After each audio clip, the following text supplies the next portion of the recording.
Hello, and welcome to Module 1 for LIS 101, Introduction to Information Literacy.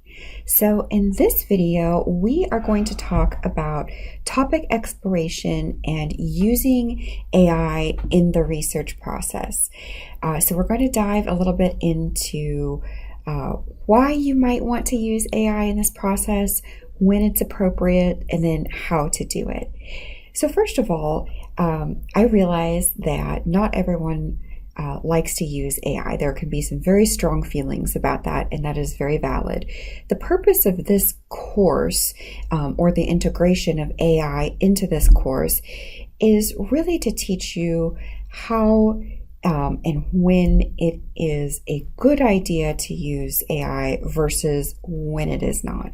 Of course, it is up to you in the course of your life to decide when or why you might want to use AI. But in this course, we are going to play with it some.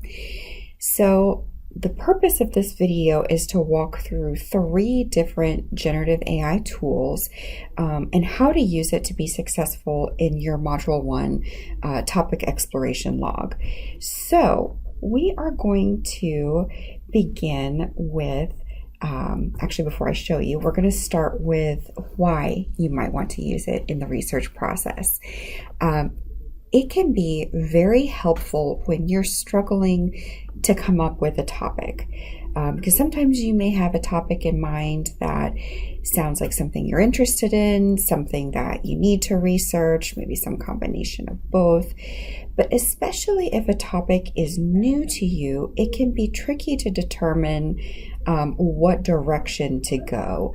As our PowerPoint or our slides presentation indicated for this module, you can start with a big topic like community gardens. But that's really too big to research effectively. We need to narrow it down and decide, okay, what aspect of community gardens am I interested in?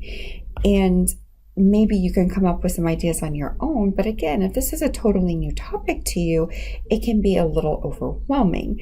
So AI can be really useful to tell you, hey, there are these different subtopics within the realm of community gardens that you may be interested in. So when is it appropriate to use AI in research process? This one gets a little trickier. In the university setting, you will always want to defer to your professor's instruction and what they have outlined in their syllabus. For this course, we have what's considered limited use of AI, which means you can use AI when indicated in the assignment, and you will tell me that you are using AI. You will cite it, and we'll talk a little more about that. Now let's get into the how.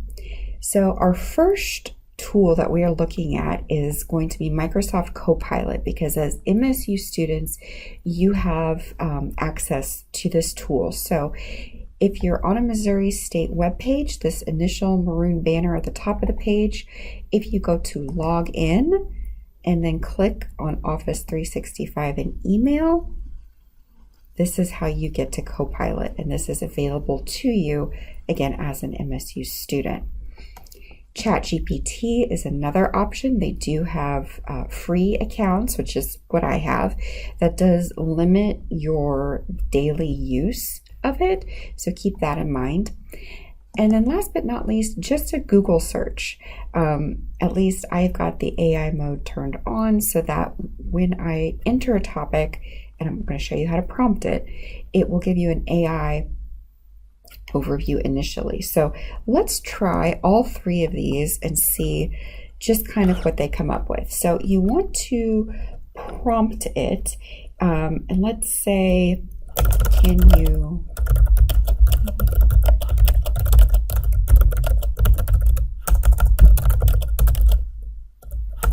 stick with community gardens and ask it to help us come up with topics related to community gardens.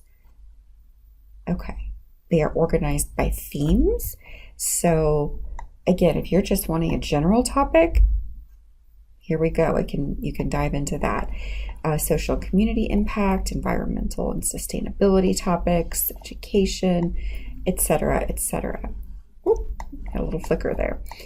So this gives you some initial ideas. So it's like, okay, so we could talk more in depth about water conservation techniques for community gardens. And that gives us a more narrow topic path that is easier to research.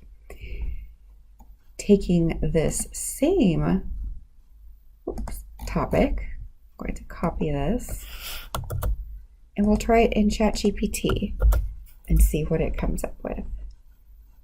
Again, it's going to break it up by themes. Maybe you want to really dive into the food security or nutrition education aspect. But again, this is giving you ideas of how to narrow down an initial topic. Definitely some similarities, but it's already helping me. It's like, oh, well, maybe you're actually wanting to do a research question. We're going to come back to this. I use ChatGPT, so it knows how to be helpful for me. Okay, and last but not least, we will try it in Google. And you can tell at the top, this is my AI overview, and it is going to be very similar in appearance to what we just looked at. One thing I really like is that it will more initially link where it is getting this information. So sometimes you can see the link in the text, and then they pop up over here on the right. So those are 3 different tools that you can use to help with your topic exploration. So you are going to pick which one of these you want to use, and it doesn't have to be one of these 3. These are just freely available to you. Now, once you have your topic, and I'm going to go back to Copilot for the rest of our demonstrations, you will screenshot the prompt that you gave it, and then you'll screenshot the topic area that you are going to focus in on. So in this case, I would screenshot the, can you help me come up with topics related to community gardens? And then maybe this whole area. Maybe I haven't decided which one exactly I want to do yet. So that's kind of step 1. Now, next, you're going to say, okay, actually,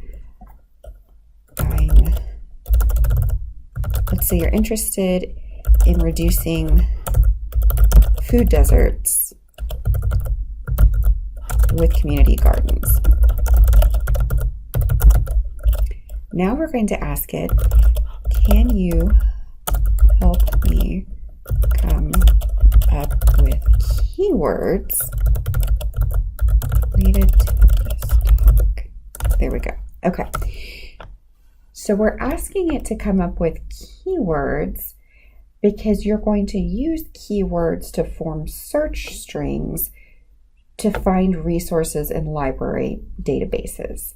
So we're coming up with, okay, this is terminology related to my topic. Here it's actually giving me some phrases. It kind of, again, breaks it into themes. So if I wanted to really focus in on socioeconomic disparities in food access, we can do that. Again, at this point, you will screenshot your prompt and the response that you are going to move forward with. So, okay, I really want to just focus on the social and equity keyword. So I'm going to screenshot this. Okay, moving on. Let's say for our next prompt, what we want to do is I'm interested in the social and equity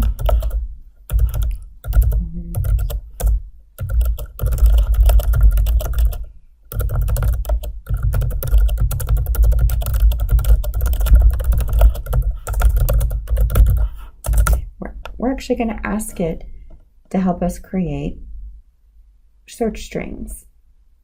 And it does know what this means. So again, search strings are what you use in a library database to find results, because you can't plop in questions to a library database like we are now. So this is going to give me lots of good examples, and you're going to see how it breaks it up. The most important piece here is this connector word and. This tells the library databases to find both sets of terms. And we're going to come back to this. From this point, you will again screenshot your prompt, and then any of the search strings you feel you may want to end up using. I need to have at least one screenshot of an AI generated search string option. You're not 100% tied to that, but I want to see what you are seeing. So you'll go through and, some of these may look really cool. You may play with a lot of these when it comes down to it. But for the purposes of our module 1 is to just initially get that topic idea, a more narrow topic, keyword ideas, and search strings. And you are going to use your AI tool of choice. You're going to tell me which one this is, and you're going to take screenshots of your process. All right. Now, as you're doing this, I want you to really pay attention to good suggestions that seem academically aligned, that draw on any prior knowledge that you have of a topic. And then I also want you to pay attention to suggestions that just generally seem off base, unhelpful, or just weaker based on any pre-existing knowledge that you have. All right, that is your video for your Module 1 activity. Please let me know if you have any questions.